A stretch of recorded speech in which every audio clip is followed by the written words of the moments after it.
보살님들 안녕하세요. 반갑습니다. 네.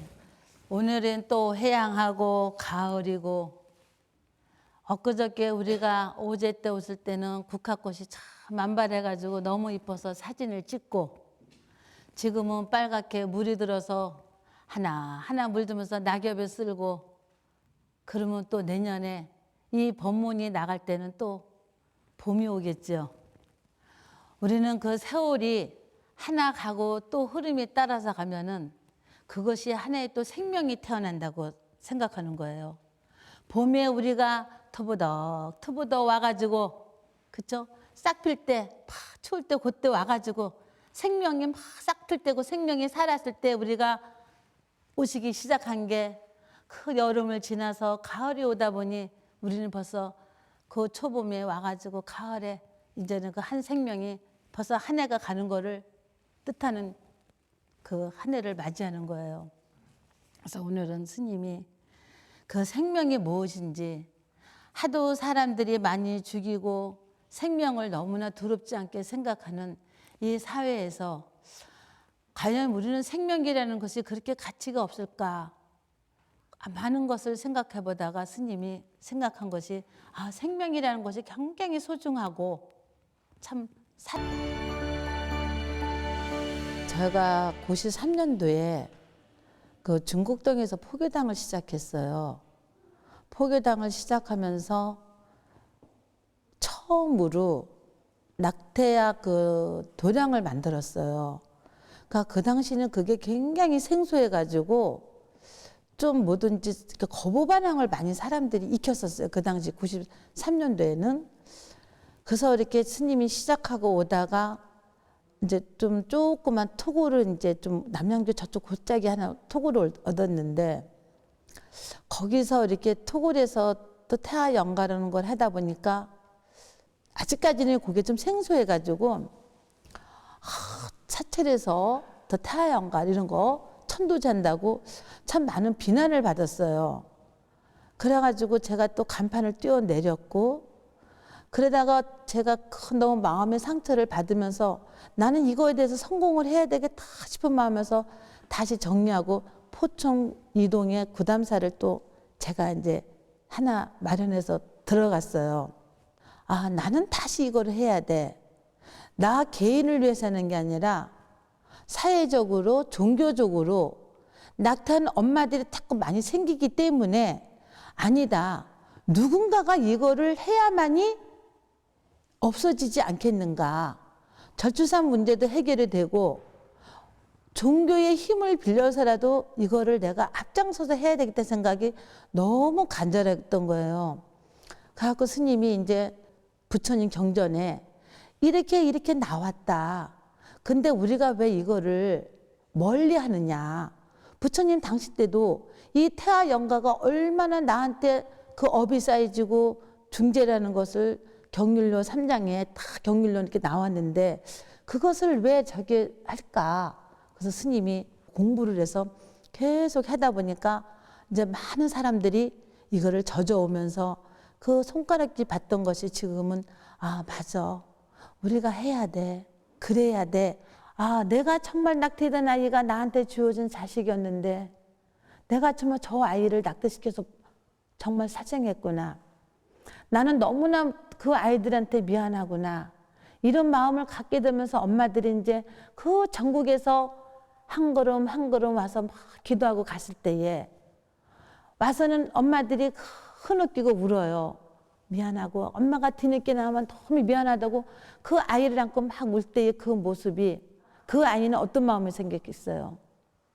엄마를 용서해주고 또 그런 마음에서 집안이 편안해지고 엄마는 그 죄에서 벗어나고 그러니까 이 태아 연가 하나 함으로써 아마 엄마들 마음에 그 가볍고 그 아이들이 좋게 또 혹시 다른 곳을 좋게 태어나지 않을까 하는 그런 마음이 굉장히 간절하고 스님도 바람인 것 같아요.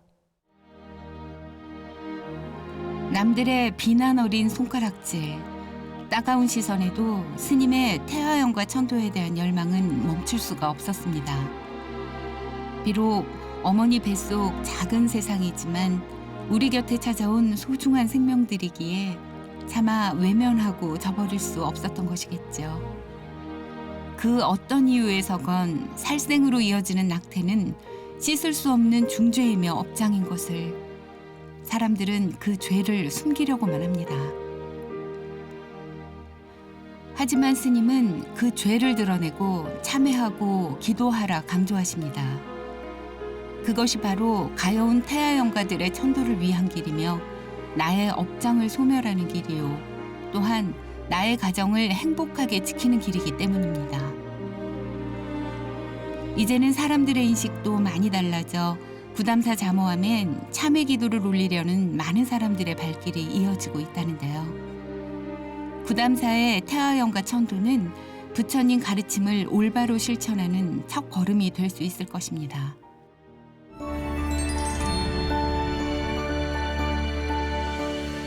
우리나라 사람들이 수자영가, 수자지장이라는 것을 먼저 이식해졌었어요. 일본에서 그 낙태해든 아기들을 수자영가라고 했기 때문에 일본 자료를 보면은 수자영가, 수자지장, 수자간센보살 이렇게 돼가지고 이렇게 많이 이렇게 용어를 쓰고 있어요. 그 스님이 수자란 말을 내가 경전에 찾아봐도 없어가지고 우리가 굳이 수자란 말을 써야 되는가? 일본 거를 우리가 쓴다는 거는 옳지 않겠구나 싶어서 스님이 수자란 말을 쓰지 맙시다. 우리가 뱃속에서 태아라 그러지 수자란 말을 하지 않습니까? 그래서 태아라고 얘기하고 또 귀자모경에 애자란 말이 애자모라는 말이 마중에 나와요. 그래서 그걸 따가지고 우리는 수자지장보다도 애자모 지장보살을 하자. 자비수로는 어머니 지장보살이라고 쓰는 게 더 낫겠다 싶어서 사실 구담사에서 호칭하는 그 지장보살님을 쓰고 있어요. 그래서 우리가 그 애자모 지장보살님한테 어떻게 보면은 간절하게 엄마가 아기들을 위해서 이렇게 간절하게 부르는 이름이 더 애절하지 않을까 싶은 생각이 들어서 제가 이렇게 호칭을 했습니다. 어려운 시련 속에서도 간절한 원력으로 이루어온 불사. 구담사 잠호함 곳곳에서는 어머니의 깊은 사랑이 느껴집니다. 특히 모든 지옥 중생 구제에 원력을 세운 지장보살과 아이를 보호하는 자비의 어머니인 애자모를 더한 자비스런 어머니 지장보살. 구담사의 애자모 지장보살은 떠난 아기들을 위한 엄마들의 마음이 더욱 애절하게 배어 있는데요. 그 지극한 참회의 마음이 있기에 구담사는 아기 영혼들의 편안한 안식처가 되는 듯합니다.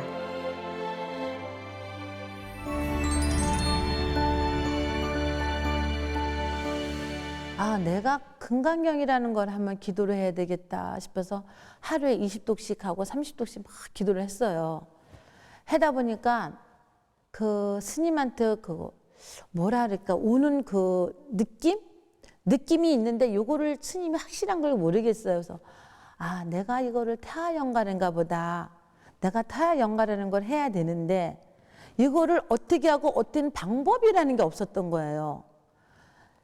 우리는 조상천도만 해왔고 막 해왔는데 태아라는 것은 전혀 없었으니까 이거를 어떻게 이름을 쓰고 어떻게 기도를 할 것이며 무엇을 해야 되지 그게 해가지고 스님이 여러 스님들 이제 가서 여쭤봤는데도 아는 스님들이 없어요. 그러다 스님이 이제 기도를 또 하니까 엄마 아빠 인연에서 이게 오는구나 하는 게 답이 나와버리는 거예요. 태아 영가는 조상하고 틀리는 것이 엄마 아빠 인연에서 오는구나. 그 인연에서 악연이 오기 때문에 이거는 엄마 아빠가 위패를 갖다 올리면서 해야 되겠구나. 아이는 뱃속에 있을 때는 이름도 없고 아무것도 없은 존재예요. 단 그것이 부모를 인해서 얘네들이 죽었기 때문에 부모가 업장소원해서 걔네들한테 축원해주고 아빠가 누구야, 엄마가 누구야, 미안해. 그거를 엄마 아빠라는 인식을 갖다 심어주는 것이 바로 이것이 그 태아들한테 주는구나 싶은 생각이 들어서 그렇게 계기가 되면서 스님이 이제 기도를 꾸준히 이렇게 하고 여기까지 한 20년 세월이 됐다고 봐요. 엄마들이 이제 맨 처음에 텔레비 보고 막 와요. 그럼 우리가 번호를 줘요. 그 아기를 안고 얼마나 우는지 미안하다면서 그 아기를 안고 그냥 막 우는 거 보면은 우리도 그냥 가슴이 그 있잖아요. 그 엄마가 그 진심으로 그 아이한테 할 때의 그 우는 마음이 너무 간절하다 보면은 저도 그냥 눈시울을 이렇게 피해버려요. 그러니까 법당에 와서 먼저 절하는 곳이 아니라 애기한테 가서 그냥 애기를 목욕을 막 시켜주는 거예요. 그러면 목욕을 시켜주면서 손수건을 닦아주고 수건을 막 닦아주고 그러고 가면서 그 애기가 그 깨끗하게 탁 목욕해주면은 엄마가 또 예쁜 옷을 입혀주고 거기에다가 또 과자하고 분유하고 우유를 탁 올려줘요. 그러면 스님이 아, 엄마들이 정말 저런 마음일까? 그래. 비록 하나의 동자가 돌이지만은 그 엄마들은 돌이라고 생각하지 않고 내 애기라고 생각하면서 애틋하게 그 애들한테 가면서 그 안는 그 모습이 어떻게 보면은 저 천도하는 마음이 저 순간이 아닐까. 바로 저 마음이 애기들한테 전달하는 그 마음이 천도제가 아닐까 하는 생각이 스님은 늘 생각하고 있어요. 행여나 동자상이 추울까 예쁜 아가 옷을 입히고 행여나 배라도 고플까 분유와 우유를 챙기는 엄마들을 보며 그 애잔한 마음에 보는 이들의 마음에도 젖은 눈물이 흐릅니다. 오직 뼈를 깎는 수행과 기도의 원력으로 태아영과 천도의 길을 여신 지율 스님은 그 참회의 순간을 함께하며 더욱더 태아영과 천도에 대한 발언을 굳건히 다지신다고 하는데요.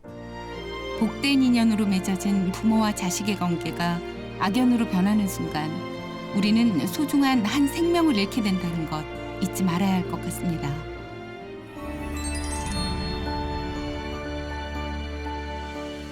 청소년 지금 낙태 문제 문제가 너무 자꾸 사회적으로 하고 있는데 스님도 이제 그 낙태 반대하는 쪽에서 많이 했는데 이거는 제재할 수 있는 것은요.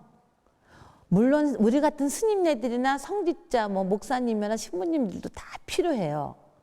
이거를 자꾸 심어주고 또 사회적으로서 이걸 자꾸 심어줘야 된다는 것이 너네들이 낙태를 함으로써 그 한 생명이 죽어간다는 걸 생각을 해봐라. 그러면 그것이 얼마나 슬픈 일이냐. 걔네들은 너네 세상을 보고 싶어서 생겼는데 나지도 못하고 그 진짜 쓸쓸히 외로이 죽어가는 모습을 봤을 때에 스스로의 죄를 묻고 한번 생각해 보는 것이 어떻게 하는 것이 가장 중요한 것 같고 또 부처님 경에서도 그랬어요. 낙태를 시키거나 낙태를 범하거나 이렇게 되면 바라의 자가 되고 큰 죄가 된다 그랬어요. 그래서 모든 남자는 나의 아버지면 모든 여자는 나의 어머니라 그랬어요. 근데 그 뜻이 아무것도 아닌 듯 같지만은 우리가 태어나면 아버지가 되고 어머니가 되는 거예요. 그러니까 다 나의 아버지가 되고 어머니가 되는데 거기서 우리가 낙태를 시켜버리면 그거 죄가 되기 때문에 우리 부처님 경전에서도 포태경이나 탁태품이나 이런 거를 다 보면은 그 아이가 우리가 생기는 과정부터 38주까지 그 아기들이 뱃속에서 어떻게 자라면 이 아이가 어떻게 업에서 있다는 것이 부처님 경전에 너무 자세하게 잘 나와가지고 저희가 3제 때 태아영가 3제 때는 우리가 부처님 경전에 경에 나오는 말, 율에 나오는 말, 논에서는 어떤 우리가 잡아서 일주일에 5주 동안에 생기는 어떤 가정과 이게 어떻게 생겨서 우리가 태어났다 어떤 업이 됐던가를 가지고 그거를 우리가 읽으면서 부처님 경전에 이렇게 나오고 그때부터도 이렇게 부처님 경전에도 이렇게 나왔고 법에도 이렇게 됐고 율이라는 게 법이잖아요. 이렇기 때문에 죄가 있고 논에서는 이렇게 했기 때문에 이거를 낙태를 하지 말아야 된다는 것이 굉장히 자세하게 나와 있어가지고 지금 기도하고 있습니다. 최근 우리나라는 자살률 1위라는 오명을 안게 되었죠. 자살뿐 아니라 생명 경시 풍조에서 비롯된 낙태, 특히 청소년 낙태 문제는 심각한 사회 문제가 되고 있습니다. 이러한 사회 문제를 풀기 위해서는 가정과 사회 안팎의 관심과 노력이 함께 해야 할 텐데요. 무엇보다 종교의 역할도 큰 것 같습니다. 지율 스님께서는 그 해답을 부처님 가르침, 경전에서 찾고 계십니다. 아이가 생기는 이년부터 탄생에 이르기까지 생명의 소중함과 존귀함을 자세히 가르쳐 주신 부처님. 경륜론 3장을 통한 생명 존중 사상은 이 시대의 아픔을 감싸 안고 이 시대의 아픔을 해소하는 최선의 방법이 될 것입니다.